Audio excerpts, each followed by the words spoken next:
Welcome to సర్కార్ India. Dokka Seethamma మధ్యాహ్న భోజన కార్యక్రమంలో పిల్లలతో కలిసి భోజనం చేసిన ఎంఈఓ ఆలఘం శ్యామ్ సుందర్రావు.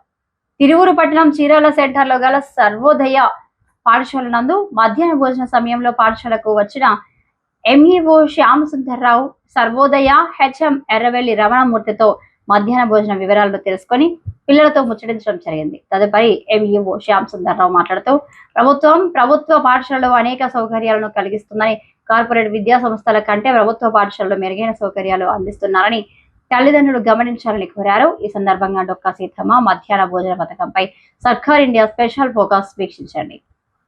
సర్వోదయ స్కూల్లో ఉన్నాం. మధ్యాహ్న భోజన పథకం కింద ఇక్కడ జరుగుతున్న మరి మధ్యాహ్న భోజన వివరాలు ఏ విధంగా ఉన్నాయి, మరి ఏ విధంగా పెడుతున్నారనే విషయాన్ని మరి అడిగి తెలుసుకునే ప్రయత్నం చేయడం కోసం మనం సర్వోదయ స్కూల్కి రావడం జరిగింది. ఈ మెను ఏ విధంగా ఉంది, మరి ఈ సన్న బియ్యం వండి ఇవి పిల్లలకి పెడుతున్నారు కదా, సన్న బియ్యం మరి ఏ విధంగా ఉన్నాయి, మెత్తబడ్డం కానీ ఇటువంటి ఏమైనా ఉన్నాయా, మరి బియ్యం ఏ విధంగా ఉన్నాయి అంటే ఏం చెప్తారు? మంచిగానే ఉండే సార్, మంచిగా ఉండి అన్నం కూడా మంచిగా ఉంటుంది సార్, పడపళ్ళు ఆడుతుంది, బాగుంటుంది సార్. ఇక్కడ ఎంతమంది పిల్లలకి మీరు వంట చేస్తూ ఉంటారు? ఈరోజు 110 మందికి ఉన్నాం సార్. ఇప్పుడు గత ప్రభుత్వంలో మరి దొడ్డు బియ్యం ఇవ్వడం జరిగింది, అదే వండి పెట్టడం జరిగింది. మరి ఇప్పుడు సన్న బియ్యం ఇస్తున్నారు, ఏ విధంగా ఉంది అంటే ఏం చెప్తారు? మంచిగానే ఉంటుంది సార్, మంచిగానే ఉంటుంది. పిల్లలు కూడా మంచిగా తింటున్నారు, వారం రోజులు బట్టి కూడా వాళ్ళు అన్నం కూడా బాగుంటుంది. స్కూల్ బిగినింగ్ దగ్గర నుంచి కూడా సన్న బియ్యమే వండుతున్నాం. గురువారం కాడ నుంచి సన్న బియ్యమే, 12వ తారీఖు కాడ. ఇది పరిస్థితి, సన్న బియ్యమే వండటం జరుగుతుంది. స్కూల్ మొదలైన దగ్గర నుంచి కూడా సన్న బియ్యమే ఇవ్వడం జరుగుతుంది, పిల్లలకి అందించడం జరుగుతుంది. బియ్యం కూడా బాగానే ఉన్నాయి, పిల్లలు కూడా పుష్టిగా పిల్లలు దాదాపుగా అందరూ అన్ని తరగతుల పిల్లలు కూర్చొని మధ్యాహ్నం టైంలో భోజనం చేస్తూ ఉన్నారు. మనం వారిని అడిగి తెలుసుకునే ప్రయత్నం చేద్దాం. అమ్మ చెప్పండి, మరి సన్న బియ్యం ఎన్ని రోజులు పెడుతున్నారు? చెప్పమ్మా, ఏంగా చెప్పు. వారం నుంచి పెడుతున్నా. వారం భోజనం బాగుందా? బాగుంది సార్. బాగుందా? కర్రీస్ అన్ని బాగుంటున్నాయా? Yes sir. వంట బాగా చేసి పెడుతున్నారు. ఇది పరిస్థితి. మరి ప్రతి ఒక్కళ్ళు కూడా పిల్లలు కూడా మరి వంట చేసి బాగానే పెడుతున్నారు, సన్న బియ్యం బాగానే ఉందనే విషయాన్ని వాళ్ళు చెప్పడం జరుగుతుంది. మరొకళ్ళని అడిగి తెలుసుకునే ప్రయత్నం చేద్దాం. చెప్పండి అమ్మా, మీరు ఏ తరగతి చదువుతున్నావు? 6th class. 6th క్లాసా? మరి భోజనం ఏ విధంగా ఉంది? బాగుందా? సన్న బియ్యం అందిస్తున్నారా? సన్న బియ్యం. వంటలు ఏ విధంగా ఉన్నాయి? బాగున్నాయి. నువ్వు ఎన్ని సంవత్సరాల నుంచి ఇక్కడ చదువుకుంటున్నావు? 5 సంవత్సరాలు. ఇక్కడ 1వ తరగతి ఎల్కేజీ నుంచి ఇక్కడే చదువుకున్నావు. ఇదే పరిస్థితి, పిల్లలు మొత్తం ఇక్కడే చదువుకుంటూ ఎల్కేజీ నుంచి కూడా వాళ్ళ విద్యాభ్యాసం ఇక్కడే జరుగుతుంది. అండి, గత ప్రభుత్వం కంటే ఈ ప్రభుత్వం వారు సన్నబియ్యం ప్రవేశపెట్టడం వల్ల మా కమిషనర్ గారు, ఆర్జేడీ గారు, డిఓ గారు ఆదేశానుసారము 100% విద్యార్థులు తప్పక భోంచేస్తారని మేము భావిస్తున్నాను. అలానే ఎన్విరాన్మెంట్ రేట్ కూడా పెరుగుతుందని మన ప్రభుత్వ పాఠశాలలో ప్రైవేట్ పాఠశాల ధీటుగా మన విద్యార్థులు బాగా, మన 10th క్లాస్ రిజల్ట్ కూడా బాగా వచ్చాయండి. అలానే ఈ సన్నబియ్యం తినడం వల్ల ఏంటంటే పిల్లలకి పౌష్టికాహార విషయంలో కానీ, అలానే చిక్కుల విషయంలో కానీ, ఈ విషయంలో ఏంటంటే పిల్లలు ఎదుగుదలకు బాగుంటుందని చెప్పి కోరుకుంటున్నాను. అంతకుముందు లావు బియ్యం వల్ల ఏంటంటే చాలామంది పిల్లలు కడుపు నొప్పి అని చెప్పి చాలామంది ఒక 50% దాకా స్కూల్ నుంచి బయటకు వెళ్ళిపోయి భోజనంకి వెళ్ళిపోతూ ఉన్నారు. కానీ ఎప్పుడైతే మన ప్రభుత్వం వారు 12వ తారీఖు నుంచి ప్రవేశపెట్టిన ఈ సన్నబియ్యం వల్ల చాలామంది పిల్లలు అంటే 100% కూడా తప్పనిసరిగా భోజనం చేస్తారని ఈ ప్రభుత్వం వారికి అందరికీ కూడా నా మనస్ఫూర్తిగా ధన్యవాదాలు. అయితే సార్, మీరు ఎంయూగా ఉన్నారు. ఈ ప్రభుత్వ పాఠశాలల్లో గతం కంటే ఇప్పుడు పిల్లలు ఎక్కువగా జాయిన్ అయ్యే అవకాశం ఉందా, అయ్యారా అంటే ఏం చెప్తారు? అలానే 10వ తరగతి రిజల్ట్ విషయంలో కూడా మన జిల్లా కూడా బాగా ప్రైవేటు స్కూల్స్ కంటే ఎక్కువ రిజల్ట్ బాగా వచ్చాయి. అలానే ఈసారి కూడా మన ప్రభుత్వం వారి ఆదేశానుసారము మన ఎన్రోల్మెంట్ బాగా పెరుగుతుందని చెప్పేసి కోరుకుంటూ ఉన్నాను. అలానే తిరువురు మండలం కూడా చూసినట్టయితే చిట్టార్లో కూడా మన ఉపాధ్యాయులు కూడా పనికి ఆహార పథకంలో అక్కడికి వెళ్ళిపోయి పిల్లలకు కూడా మన ప్రభుత్వం వారి యొక్క సౌకర్యాలు మొత్తం తెలియజేస్తూ చేర్పించమని అన్నారు. అలానే వావిలాలో కూడా ఆటో మీద కూడా మైక్ ప్రచారం చేయడం జరిగిందండి. అలానే వివిధ పాఠశాలలో కూడా ఏంటంటే చాలామంది ఉపాధ్యాయులు కూడా డోర్ టు డోర్ బడిబాట కార్యక్రమం నిర్వహించడం జరిగింది. నేను కూడా వెళుతూ ఉన్నానండి, మల్యాలో కూడా నేను చేశాను. కాబట్టి తప్పనిసరిగా ప్రభుత్వ పాఠశాలకు ధీటుగా మన ప్రభుత్వ పాఠశాలలు ఈసారి బాగా రోజులు పెరుగుతుందని, ఎందుకంటే ప్రభుత్వం వారు ₹1 కూడా తీసుకోకుండా ఉచితంగా భోజన విషయంలో కానీ, యూనిఫామ్ కానీ, డ్రెస్ కానీ, బ్యాగులు కానీ అన్నీ ఇస్తూ ఉంది. ఈ విషయం తప్పనిసరిగా పేరెంట్స్కి అనుకోవాలండి. పేరెంట్స్ తెలుసుకోవాలి, ముఖ్యంగా మేము కాదండి, ఆ తల్లిదండ్రులు తెలుసుకొని తప్పనిసరిగా వాళ్ళ పిల్లల్ని ప్రభుత్వ పాఠశాల చేర్పించాలని చెప్పేసి వాళ్ళ నుంచి రావాలి తప్ప మీ ఎంత ప్రచారం చేసినా కూడా మనసులో ప్రైవేట్ స్కూలు ఇదే వస్తుందండి. ముఖ్యంగా తల్లిదండ్రుల విషయం ఏంటంటే డబ్బులు ఉంటేనేమో ప్రైవేట్ స్కూల్, డబ్బులు లేకపోతే గవర్నమెంట్ స్కూల్ అని చెప్పేసి ఒక మనసులో ముద్ర ఉందండి. ఆ ముద్ర వాళ్ళు తీసేసుకోవాలి. తప్పనిసరిగా తల్లిదండ్రులు గమనించేసి తమ పిల్లల్ని కూడా ప్రభుత్వ పాఠశాల చేర్పించాలని చెప్పేసి మనస్ఫూర్తి కోరుకుంటున్నాను.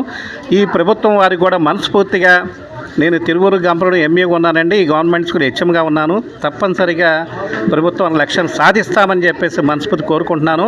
100% ఎండిఎం కూడా పిల్లవాడు తీసుకుంటూ ఉంటాడు. అలానే ఏంటంటే ప్రభుత్వ పాఠశాల కూడా హాజరు పెరుగుతుందని చెప్పి మనస్ఫూర్తి కోరుకుంటున్నాను సార్. ఇదే పరిస్థితి పిల్లలు ప్రభుత్వ పాఠశాలలో చేర్పించాలి. ప్రభుత్వ పాఠశాలలో అనేక సౌకర్యాలు ఉన్నాయి. ఈ సౌకర్యాలను పూర్తిగా వినియోగించుకోవాలి. ప్రభుత్వ పాఠశాలల్లో అందిస్తున్న సౌకర్యాలను వినియోగించుకోవడం ద్వారా పిల్లలు కార్పొరేట్ వ్యవస్థ కంటే ప్రభుత్వ పాఠశాలలో విద్య ఎక్కువగా అందుతుందనే విషయాన్ని ఎంఈఓ గారు చెప్పారు. వాళ్ళకి ఇష్టమైతే వస్తారు, భోజనం చేసి వెళ్తారండి. ఇప్పుడు తమకు పిఎంసీలో కూడా మెంబరు, ఇప్పుడు పేరెంట్స్ టీచర్ అసోసియేషన్లో మెంబర్ అండి. ఇవిడ వాళ్ళ పిల్లల విషయం కూడా, వీళ్ళ పిల్లలు 2nd క్లాస్లోనూ 5th క్లాస్లో ఉన్నారు, వీళ్ళ పిల్లలు 5th క్లాస్ 7th క్లాస్లో ఉన్నారండి. అసలు వాళ్ళు కూడా టేస్ట్ వస్తుందండి. మా దగ్గరికి వచ్చిన పేరెంట్స్ కూడా టేస్ట్ చూడాలండి. పేరెంట్స్ వాళ్ళ ఇష్టం, టైంతో కానీ మిగతా వాళ్ళకి సంబంధం లేదు. భోజన టైంకి ఎవరు వచ్చినా వచ్చి చూడాలండి. అలాగే ఎట్లా వండుతున్నారు ఏంటి సజెషన్స్ ఉంటే కూడా వాళ్ళు ఇస్తారండి. వాళ్ళ సజెషన్స్ మేము పాటిస్తుంటాం. అదే పిల్లల పేరెంట్స్ కూడా ఇక్కడ రావడం జరిగింది, అడిగి తెలుసుకునే ప్రయత్నం చేద్దాం. సో అమ్మ చెప్పండి, మీ పిల్లలు ఏం చదువుతున్నారు ఈ స్కూల్లో?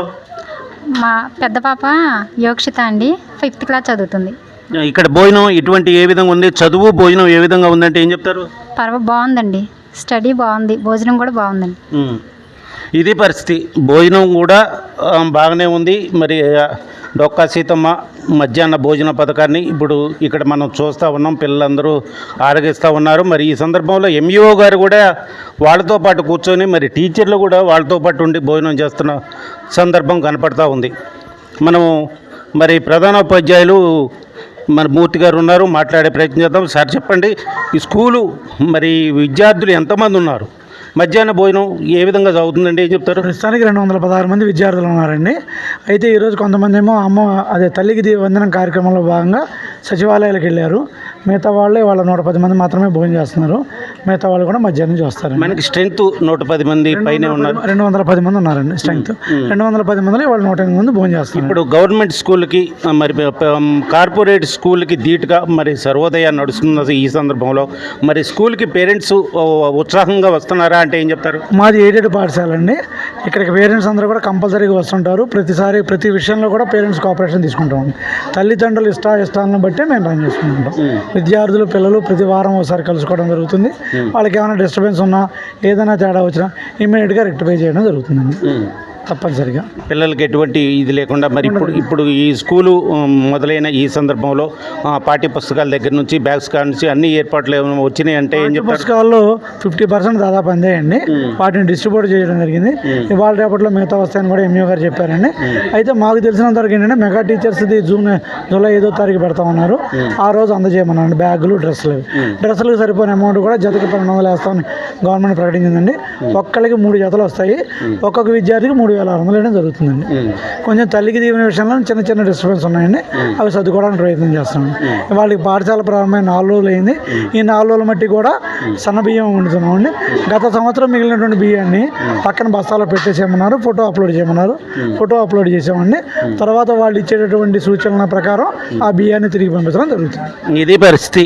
ప్రధానోపాధ్యాయులు మరి ఈ స్కూల్ విషయంలో ఎటువంటి ఇబ్బంది లేదు. తల్లిదండ్రులతో పాటు పిల్లలు మరి రావడం జరుగుతుంది, భోజనాలు చేయడం జరుగుతుంది. దీనికి ప్రత్యేకంగా మరి ఈరోజు ఎంఈఓ గారు కూడా అసలు భోజనం ఏ విధంగా ఉంది, పిల్లలకి ఏ విధంగా పెడుతున్నారు అనే విషయాన్ని తెలుసుకోవడం కోసం మరి రావడం జరిగింది. వారి డొక్కా సీతమ్మ మధ్యాహ్న భోజనం పథకం కింద సర్వోదయ స్కూల్లో ఉన్నాం. ఇప్పటి వరకు అదే విషయాన్ని మాట్లాడుకున్నాం. మరి ఎంఈఓ గారితో సహా మరి పేరెంట్స్తో సహా పిల్లలతో సహా అందరూ భోజనం చేస్తున్న సందర్భం ఉంది. మరి అందరినీ కూడా మనం కవర్ చేసిన సందర్భం ఉంది. ఇప్పుడు ఈరోజు మనం సర్కార్ ఇండియా నుంచి కవర్ చేసే నిమిత్తం వచ్చిన నిమిత్తంలో మనం కూడా భోజనం చేయటం జరుగుతుంది. మరి పులిహార, మరి వైట్ రైస్, మరి గుడ్డు, మరి చట్నీ, ఈ విధంగా మరి మనకి వేసి ఇవ్వడం జరుగుతుంది. ప్రతి విషయంలో మరి పులిహోర కూడా రుచికరంగానే ఉంది, మరి చట్నీ రుచికరంగానే ఉంది, మరి సాంబారు కూడా రుచికరంగానే చేయడం జరిగింది. మరి ఇదే విధంగా ప్రతి నిత్యం కూడా ఇదే విధంగా భోజనం ఏర్పాట్ల విషయంలో, మధ్యాహ్న భోజనం విషయంలో ఎటువంటి ఇది లేకుండా మొత్తం నిత్యం కూడా రుచికరంగా పిల్లలకు అందించే విషయంలో ప్రభుత్వం ఏదైతే ఆలోచన చేస్తుందో, ఆరోగ్యకరమైన భోజనాన్ని ప్రభుత్వం ఏ విధంగా అందియాలనుకుందో అదేవిధంగా మరి సర్వోదయ స్కూల్లో మరి అందించడం జరుగుతుంది.